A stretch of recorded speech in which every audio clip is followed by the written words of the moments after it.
Janam T വിയുമായിട്ട് ഒത്തുചേർന്ന് ഈ ഒരു ബൃഹത്തായ പരിപാടി, ബൃഹത്ത് എന്ന് പറയുന്നത് വലിയ പരിപാടിയാണ്. സ്മൃതി ധർമ്മശാസ്ത്രം, സ്മൃതി എന്ന് പറഞ്ഞാൽ ധർമ്മശാസ്ത്രം, ശ്രുതി സ്മൃതി എന്നാണ്. ശ്രുതി എന്ന് പറഞ്ഞാൽ വേദം, ഏവർക്കും അറിയാം. സ്മൃതി എന്ന് പറഞ്ഞാൽ ധർമ്മശാസ്ത്രം. ധർമ്മശാസ്ത്രം, ജ്യോതിഷം, ഇതുമായിട്ട് ബന്ധപ്പെട്ടിട്ടുള്ള ഒരു പരിപാടിയാണ്. സാധാരണക്കാരുടെ സംശയ നിവാരണം, അവരുടെ ചോദ്യങ്ങൾ, ഇതെല്ലാം കൂടി ഇടകലർത്തി ബേസിക്കായിട്ടുള്ള ഇൻഫർമേഷൻ ഇതെല്ലാം ഷെയർ ചെയ്യാൻ വേണ്ടിയിട്ടുള്ള ഒരു പരിപാടിയാണ്, ബൃഹത്തായ ഒരു പരിപാടിയാണ്. അതിലേക്ക് ഏവരെയും സ്വാഗതം ചെയ്യുന്നു. നമുക്ക് ആദ്യമായിട്ട് നമുക്ക് ഗുരുവാണ് അടിസ്ഥാനം, ഒരു വഴികാട്ടിയാണ് അടിസ്ഥാനം. നമ്മൾ ഏവരും ഇല്ലെങ്കിൽ ഏവർക്കും സുപരിചിതമായ ഒരു ശ്ലോകം, ആ ശ്ലോകം ഇന്ന് പല സ്ഥലത്തും തെറ്റായിട്ട് നാം ജപിച്ച് കാണാറുണ്ട്. അതിൽ നിന്നാവട്ടെ ഈ ഒരു പരമ്പര, ഗുരു പരമ്പര, മഹത്തായ ഗുരു പരമ്പര, നമ്മുടെ പാരമ്പര്യം. സദാശിവസമാരംഭാം ശങ്കരാചാര്യ മധ്യമാം അസ്മദാചാര്യപര്യന്താം വന്ദേ ഗുരുപരമ്പര.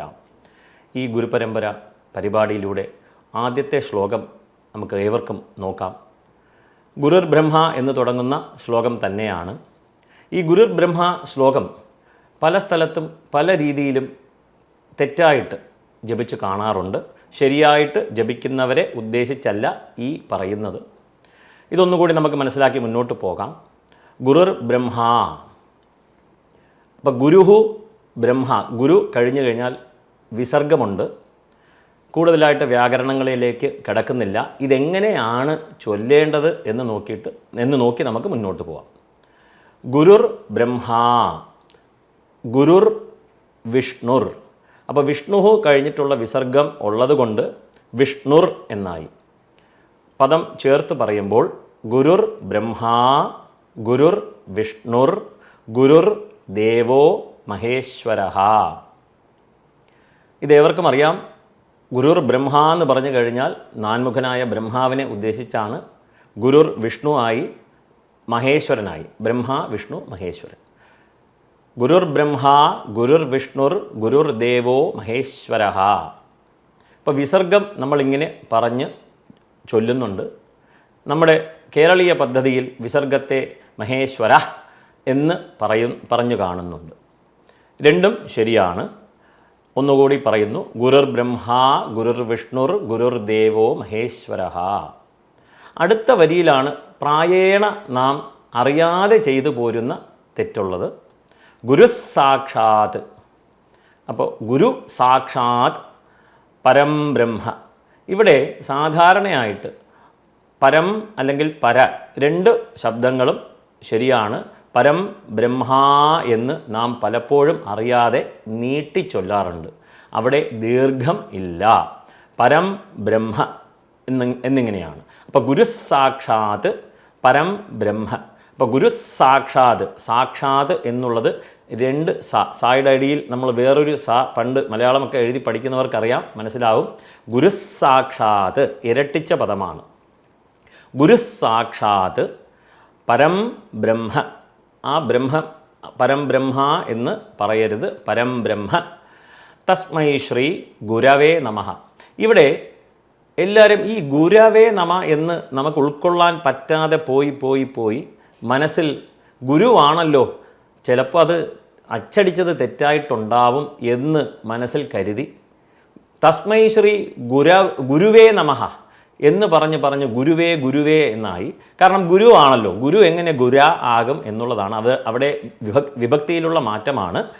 ഇപ്പോൾ വ്യാകരണത്തിലേക്ക് പോകണ്ട. നമുക്ക് ഗുരവേ നമഃ എന്നുള്ളതാണ് ശരിയായ പദം. തസ്മൈ ശ്രീ ഗുരവേ നമഃ എന്നുള്ളതാണ്.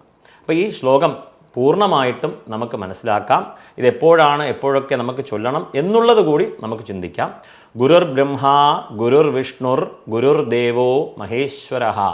ഗുരു സാക്ഷാത് പരം ബ്രഹ്മ തസ്മൈ ശ്രീ ഗുരവേ നമഃ. ഒരു കാര്യം പറയാൻ വിട്ടുപോയി. ഗുരു സാക്ഷാത് മലയാളത്തിൽ ത് എന്ന ഒരു ലെറ്റർ, അതിന് നമ്മൾ ഇൽ എന്ന് പറഞ്ഞ് ശീലിച്ചിട്ടുണ്ട്. ഇവിടെ ഒന്നിനെയും വിമർശിക്കുന്നില്ല. ഇതൊരു സംസ്കൃത ശ്ലോകമായതുകൊണ്ടും നാം കഴിവതും ഗുരുസാക്ഷാൽ എന്ന് പറയാതെ ഗുരുസാക്ഷാത് പരം ബ്രഹ്മ തസ്മൈ ശ്രീ ഗുരവേ നമഃ എന്ന് പറഞ്ഞ് ശീലിക്കുക. കാരണം ഒരു തെറ്റ് ഒരാൾ ആവർത്തിച്ചാൽ 1 10 10 100 100 1000 പിന്നെ നാളെ ഇതാണ് ശാസ്ത്രം, ഇന്നലെ ചെയ്ത ഒരബദ്ധം ഇന്നത്തെ ആചാരമാകും, നാളത്തെ ശാസ്ത്രമിതാകാം, അതിൽ സമ്മതം മൂളായികരാജൻ. ഏവർക്കും അറിയാവുന്ന ഒരു ശ്ലോകമാണ്. അപ്പോൾ വീണ്ടും ഗുരുവിലേക്ക് കടക്കാം. ഒന്നുകൂടി പൂർണ്ണമായിട്ടും ഈ ശ്ലോകം നമുക്ക് കേൾക്കാം. ഗുരുർ ബ്രഹ്മ ഗുരുർ വിഷ്ണുർ ഗുരുർദേവോ മഹേശ്വരഃ ഗുരുസാക്ഷാത് പരം ബ്രഹ്മ തസ്മൈ ശ്രീ ഗുരവേ നമഃ. ഇവിടെ പരംബ്രഹ്മ എന്നില്ല, പരംബ്രഹ്മ അത് പറഞ്ഞു കഴിഞ്ഞു. പരബ്രഹ്മത്തെ കുറിക്കുന്നതാണ് ആ പദം. അപ്പോൾ ഏവർക്കും ഈ ശ്ലോകം മനസ്സിലായി കാണും എന്ന് വിചാരിക്കുന്നു. ഈ ശ്ലോകം എന്നും രാവിലെ ജപിക്കുക. കുട്ടികൾ പഠിക്കുന്നതിന് മുന്നേ പാഠ്യപദ്ധതികളെല്ലാം തന്നെ പ്ലാൻ ചെയ്ത് വെച്ച് കാണും. ഇന്നത് പഠിക്കണം, അത് പഠിക്കണം, ഇപ്പോൾ ഈ ക്ലാസ്സിൽ പോകണം, സയൻസ് പഠിക്കണം, കണക്ക് പഠിക്കണം എന്നിങ്ങനെ എല്ലാ പാഠ്യപദ്ധതികളെല്ലാം തയ്യാറാക്കി പ്ലാൻ ചെയ്തിട്ടുണ്ടാവും. പഠിച്ചു തുടങ്ങുന്നതിന് മുന്നേ ഏവരും ഈ ശ്ലോകം ജപിക്കുക. ഗുരുവിനെ സ്മരിക്കുവാനുള്ള ശ്ലോകമാണ്. സ്വന്തം നമ്മളെ പഠിപ്പിച്ച ഗുരുക്കന്മാരെയൊക്കെ സ്മരിക്കുകയും ചെയ്യാം. അവർക്ക് നമുക്ക് മനസ്സുകൊണ്ട് വന്ദിക്കാം. ഈ ഒരു ബൃഹത്തായ ഒരു ശീലം, നമുക്ക് ശീലമാണ് എപ്പോഴും ധനമായി വർത്തിക്കുന്നത്.